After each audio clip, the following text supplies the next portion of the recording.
chosen one.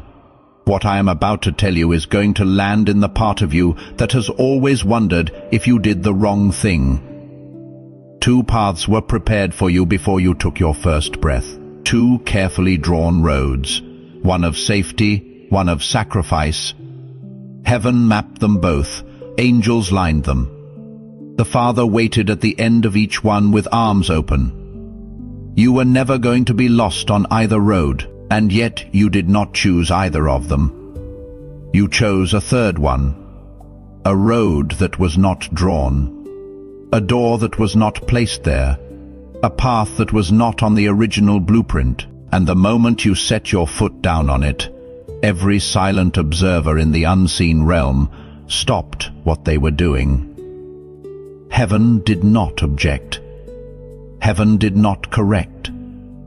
Heaven leaned forward, because what you did in that moment of decision, that quiet, ordinary-looking choice that no one around you understood, moved something in the courts of glory that has not moved in a very long time. You are not here by accident. The force that has been guiding you to this voice is older than the questions you have been carrying. So listen closely. What is about to be revealed will explain everything. There is a question you have been carrying for years. You have never spoken it out loud. Maybe you have not even let yourself fully think it. But it is there sitting quietly in the back of your chest, surfacing when the house is empty and the noise of the day has finally died down. The question is this: did I take a wrong turn somewhere? Maybe it whispers at you when you see someone you used to be close to living the life you were supposed to have. Maybe it speaks louder when a parent asks with that careful voice what you are doing now. Maybe it gets loudest at 3 o'clock in the morning when you wake up and cannot quite name why. You are not crazy for hearing it. You are not unwell for feeling it. Something in you has been trying to get your attention, and what you have been calling regret is actually recognition. Listen carefully, because the things I am about to name are not random. They are markers. They are the trail your spirit has been leaving for you to follow back to yourself. The first marker is a strange kind of tiredness that shows up at the moments you should feel proud. The promotion, the milestone, the family gathering where everyone is smiling. You are smiling too. And underneath the smile is a weight that does not match the moment. That tiredness is not weakness. It is your body refusing to celebrate something that was never yours. The second marker is a tightness across your chest when you think back to that one decision, the one you do not talk about, the job you turned down, the relationship you walked away from, the city you would not move to, the version of obedience you would not perform. When that memory rises, your shoulders rise with it. That is not anxiety. That is your body remembering the moment it picked up your real life. The third marker is a slow, quiet distance that has been growing between you and the people who are still walking the paths you did not take. You love them. You will always love them. But the conversations feel further away each year. You are not changing because something is wrong with you. You are changing because the road you are on does not bend in the same direction as theirs. The fourth marker is a restlessness in your hands, in your mind, in your sleep that points towards something you cannot yet name. You want to build something but you cannot find the template for it. You want to belong to something but you cannot find the room it is held in. There is no template and there is no room, because what you are building has never been built before. And the fifth marker is the strangest one of all. The same moment keeps returning to you. A specific hour, a specific window, a specific decision that on the surface looked small. But every year, every season, that moment surfaces again, like the sea, returning a piece of treasure to the shore. Your spirit keeps placing it in front of you because that was the moment you stepped onto the third road. You did not make a mistake. You answered something. Type, "I chose the third road" in the comments right now. That declaration is not just agreement. It is your spirit finally putting language to what it has known for years. Subscribe before we go any further. Messages like this are released when the Spirit leads, not on a fixed schedule. If you miss even one, you may be walking the next season without the word heaven specifically prepared for you. Subscribe now and stay connected. Before I take you deeper into what these markers mean, I want to ask one small thing of you. Stay with this until the end. I know your time is precious. So let me name exactly what is waiting. If you remain with me all the way through, you are going to see both prepared paths in detail, so you finally understand what your soul was choosing between. You are going to hear the name of the third path, the one you stepped onto without language for it, and you will know why heaven leaned forward when you did. You will receive a wisdom story that mirrors the moment of your own decision with original language no one in your life has shown you. And at the close, there is a sealing moment that I believe is the reason your spirit pulled you into this voice today. This is not a passing message you will forget by tomorrow. This is a meeting. Stay for the meeting. What you have just felt, that recognition rising in your chest, is only the doorway. We have not even stepped through it yet. Because to understand what you really did when you chose the third road, you first have to see with your own eyes the two roads you turned away from. The first path was carefully prepared, and it was beautiful in its own quiet way. It was the road of the recognizable life, a title that other people understood the moment you said it, a relationship that fit on a family Christmas card, a home in a neighborhood your parents would have approved of, with seasons that turned predictably and bills that arrived on time. There would have been laughter on this path. There would have been a version of peace.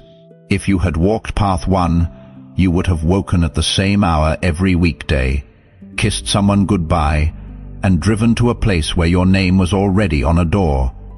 People at that place would have called you reliable. Your bank statements would have looked steady. Your skin would have aged in the way that does not surprise anyone. And your stories at family tables would have been about ordinary triumphs. You would have been good at this life. You would have known your role. I want you to hear me clearly. Path 1 was not a punishment. It was not a lesser road. It was real. It carried real grace. It would have led to real fruit. There are good souls walking it right now, and they were never meant to walk anywhere else. Their yes to that road was as holy as your no.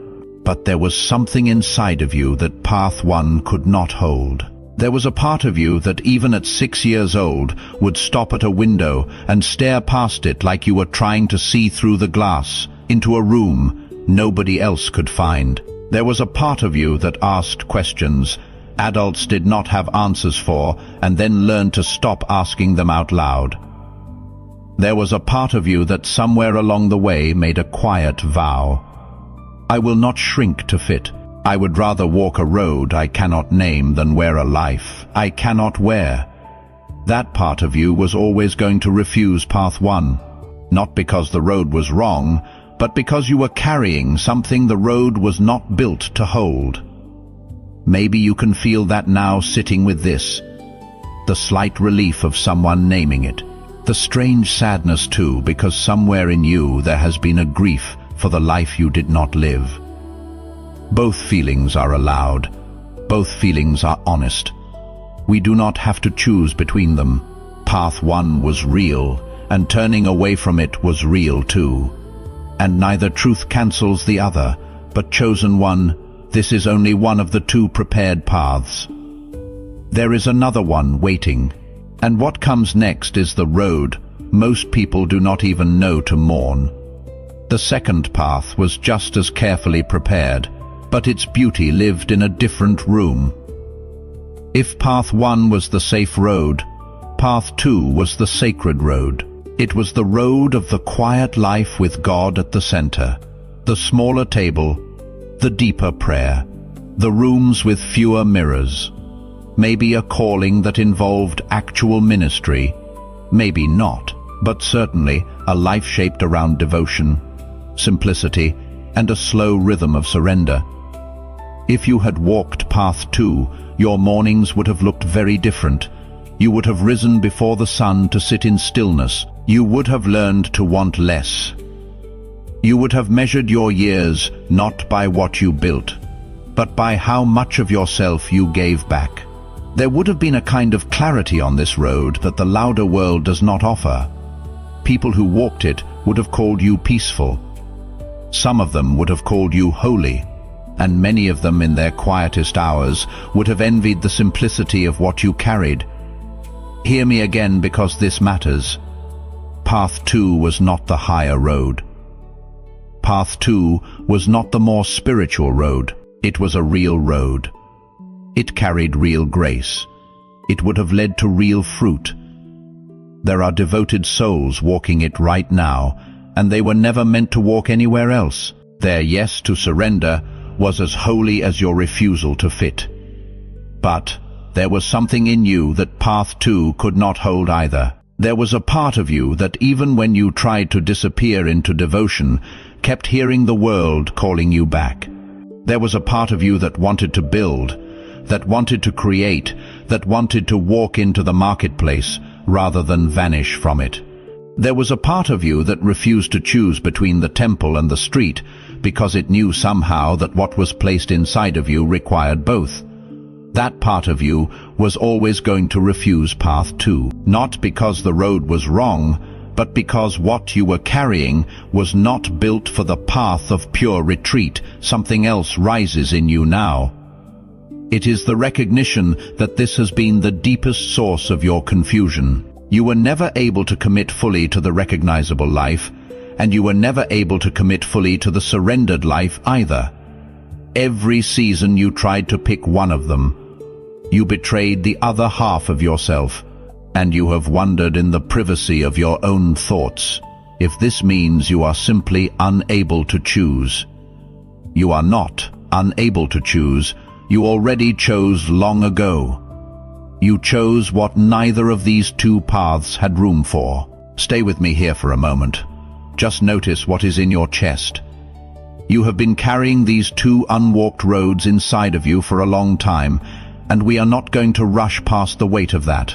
Some of you are sitting with a real grief for the safe life you did not take. Some of you are sitting with a real grief for the surrendered life you did not take. Both of those griefs belong here. They are not a sign that you made the wrong choice. They are a sign that you saw both roads clearly enough to know what you were turning down. Breathe once slowly, not to release anything. Just to remember that you are still here in your body in this moment, listening to a voice that is naming what no one else has named for you. There is an image I want to plant in you before the deeper layer of this opens. Imagine a long hallway with two doors at the end of it. The doors are clearly marked. The first one says, "This is the life that will be understood." The second one says, "This is the life that will be devoted." Most souls who walk that hallway never see anything else. They reach the end, they read the two signs, and they choose one of the two doors. That is what they were sent to do, and there is no shame in it. But every now and then, a soul walks down the hallway and stops before reaching the doors. And the moment that soul refuses to reach for either of them, something happens that is not in the architecture of the building. A third door appears. It was always there, but it does not show itself to anyone who is still reaching for the first two. Long ago, a teacher said that the kingdom belongs to those who become like little children. Few realized he was describing a doorway that only the childlike eye can see. You saw it and you walked through it, and we are about to discover what is waiting on the other side. Type "the third door" was always mine in the comments, if that image just named something your spirit has been trying to show you for years. This mission, the work of bringing this word to chosen ones like you, at the exact moment they need it, exists because people who received something real chose to give something back. Not a platform, not a sponsor, a person like you, who felt what you are feeling and decided that a message like this was worth keeping alive. If something here has already found a place in you, consider supporting it through the link in the description. A coffee, a donation, whatever your spirit moves you toward. Every seed planted here becomes the next message that finds the next chosen one at the exact moment heaven scheduled for them. The path you stepped onto, the third one, has a name. It is the path of integration, the road of those who refuse to split themselves in two. Not the safe life, not the surrendered life, but the life of the soul that would not choose between the world and the spirit, because it knew somewhere underneath all of its confusion that it had been sent to walk through both. This is the path of the ones who insisted on becoming whole. The path of the ones who built and prayed in the same breath. The path of the ones who carried fire into rooms that had only known fluorescent light. The path of the ones who lived in the marketplace but kept the temple inside their chest and refused to let either one die. Heaven prepared paths 1 and 2 because paths 1 and 2 were the patterns it had seen before. There were templates for them. There were saints on each of them finished and resting. There were teachers along their length ready to receive the next traveler. The work of preparing those roads was the work of remembering, work that had already been done. But the third road required something different. The third road required a soul to remember who it was before the world taught it how to choose, before the split, before the world said you are either successful or you are spiritual. You are either ambitious or you are devoted. You are either of this world or you are not. The third road required a soul to remember what it was when it first arrived here, before any of those lines were drawn. That is why heaven leaned forward when you stepped onto it. You chose to remain curious when you were taught to harden. You chose to stay open when closing would have been safer. You chose to receive when reaching had become more familiar. You chose to feel when numbing was what the world rewarded. You chose to become like a child when the world was holding out trophies only for adults. This is what your soul did in a quiet hour that nobody around you understood. And the courts of glory recognized it the moment it happened. There is a woman in the old scriptures whose story is your story, and almost no one tells it the way she lived it. Her name was Esther. She had been placed in the palace at a moment when her people were about to be destroyed, and 2 roads were offered to her. The first road was silence. Stay quiet. Stay safe. Stay inside the walls. Do not draw attention to your bloodline, and you may live a long life as a queen. The second road was direct confrontation. Walk into the throne room uninvited, name the injustice, demand the rescue, and prepare to die for the words. Because the law of that kingdom said that anyone who entered the king's presence without summons would be killed. 2 paths, both prepared, both terrible. She did not choose either of them. She chose a third road that no one had named for her. She fasted for 3 days. She invited the king and his enemy to dinner. She did it twice.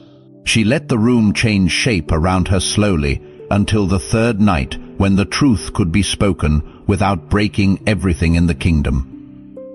There was no template for what she did. There was no teaching for it. Heaven did not script it for her. She listened for the third door and she walked through it. And the history of her people did not survive because she chose the first road or the second one. It survived because there was a road in her that the palace could not see, and she trusted it more than the laws of the room she was standing in. In the old language, there is a word for this kind of road. The word is derek. It is spelled with 3 letters in the Hebrew, and it is one of the oldest words in those ancient scriptures. Most translators simply render it as the way, but there is a quieter meaning living inside of it. One the original speakers carried without needing to spell out. Derek can mean the path that emerges only beneath the feet of the one walking it. A road that did not exist until you stepped onto it. A road that will close again behind you once you pass through, because it was made for you specifically, and no other soul will ever need it in the same shape. That is the road Esther walked. That is the road you have been walking. Now I want to bring you to the heart of why heaven was speechless when you chose the third road. It was not surprise. It was not correction. It was reverence. When the choice arrived in your life, when the easier roads were calling your name, when the safer life and the more obvious devotion were both offering themselves to you, and you turned in the quiet of your own chest toward the unwritten one, heaven held its breath. When the people around you could not understand what you were turning down, when family asked careful questions and friends quietly stopped calling, when the chair at the family table felt further away each year because you would not perform the version of obedience they expected, and you walked anyway, heaven held its breath. When the cost was visible and the reward was hidden, when the road ahead had no signs and the road behind had grown over, when there was no map and no teacher and no community waiting for you at the end, and you still said yes to the third. Heaven held its breath, and I hear the Father saying to you in this exact moment, I prepared two paths, knowing that one of them would carry you well. I did not know until you walked it that you held a third within you. This is why you are not like the others. You are not on my map because you became part of my imagination. The road beneath your feet was not drawn until you stepped onto it, and the kingdom is now following the shape of your walking, not the other way around. Type heaven held its breath for me in the comments right now. That is not pride. That is your spirit receiving what the Father just spoke. Let it land. Send this right now to 3 people your spirit names, the ones who have been walking a road no one else seems to understand, who have been carrying grief for both paths they did not take, who need someone to finally name what they have been living. Send it now, not later, because some words need a human hand to carry them to the person they were meant for. And then come back. Take one breath here before we descend further. You have just stood at the edge of a recognition that most people never receive in this lifetime. The third road is yours. Heaven leaned forward when you walked it. The wisdom of Esther confirms it. The old language of Derek confirms it. And something in your body has been settling layer by layer as each of those truths landed inside of you. I do not want you to step into what comes next with an unsteady heart, so let what has been named be allowed to rest in you for one slow inhale. Your shoulders can come down. Nothing else has to be received yet. Just let the recognition find its place. Here is the plain truth of what we have walked through together.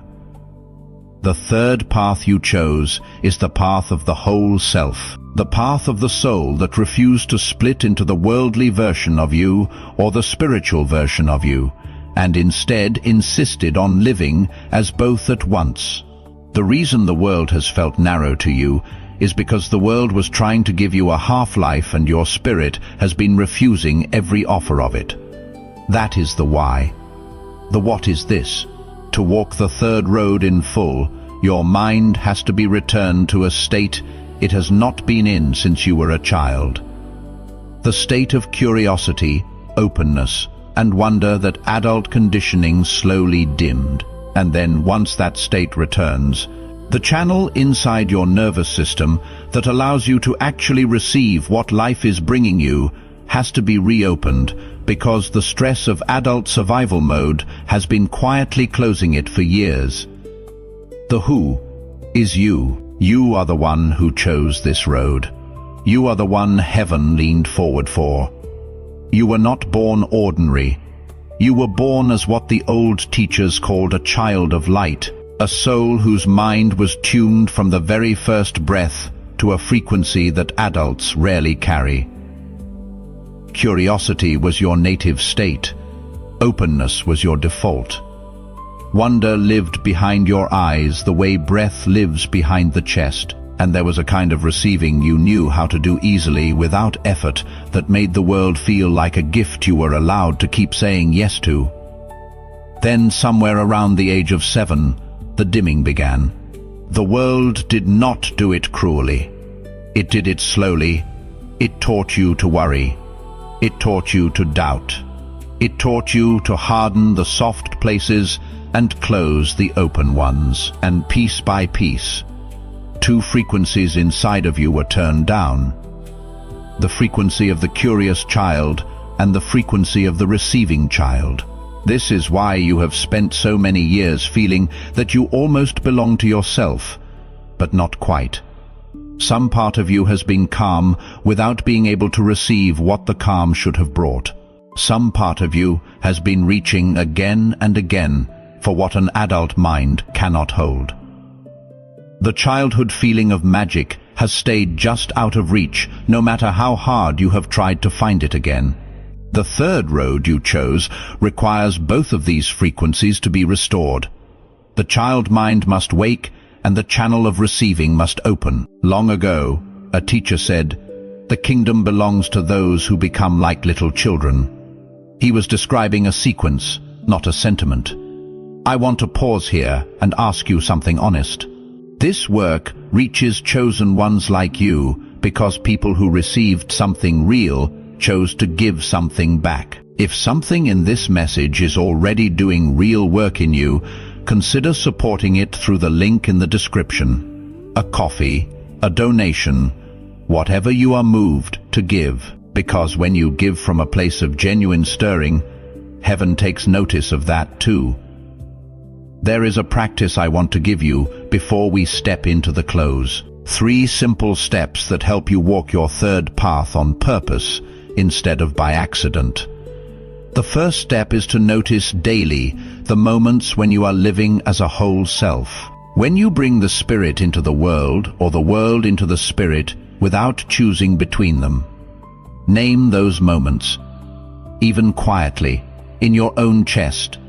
That naming begins to make the third road visible beneath your feet. The second step is to release the grief without releasing the love. You are allowed to mourn path 1 without hating the people who walk it. You are allowed to mourn path 2 without diminishing those who devoted themselves to it. The grief is the sign that you saw clearly what you were turning down. It is not a verdict on your choice. It is evidence that you are paying attention. The third step is to stop explaining the third road to people who are still reading the signs on the first 2 doors. You do not owe anyone a map to a road that only appeared beneath your feet because you stopped reaching.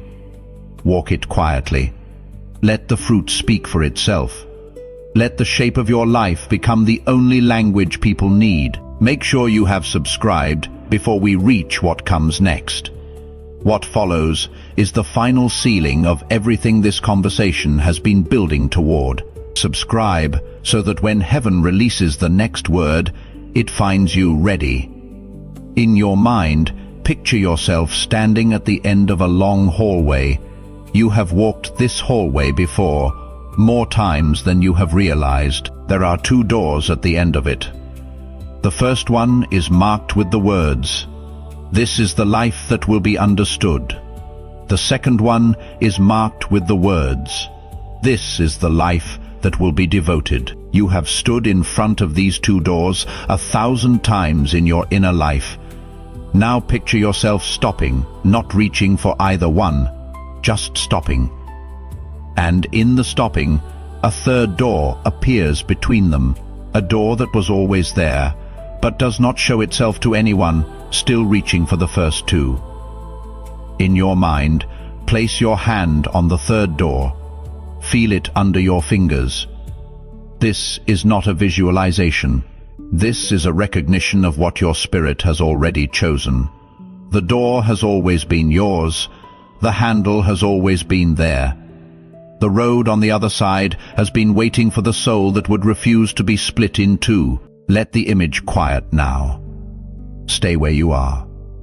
We are about to seal what has been remembered tonight. I want you to know that I see what you have carried into this conversation. The years of quiet wandering, the seasons of standing apart from people who loved you and could not understand what you were turning down, the grief for the version of obedience you would not perform, the grief for the version of surrender you would not perform either, the long inner question of whether you had simply gone wrong when in fact you had been answering a call that had no template. I see the moments you almost gave up on the third road. The seasons when the safer path called to you with such kindness that you almost walked back to it. The conversations with family members you stopped having, not because you stopped loving them, but because there were no words yet for what you were becoming. The inner promise you made somewhere along the way to never split yourself in half, just to be recognizable. That promise was the most faithful thing you have ever done.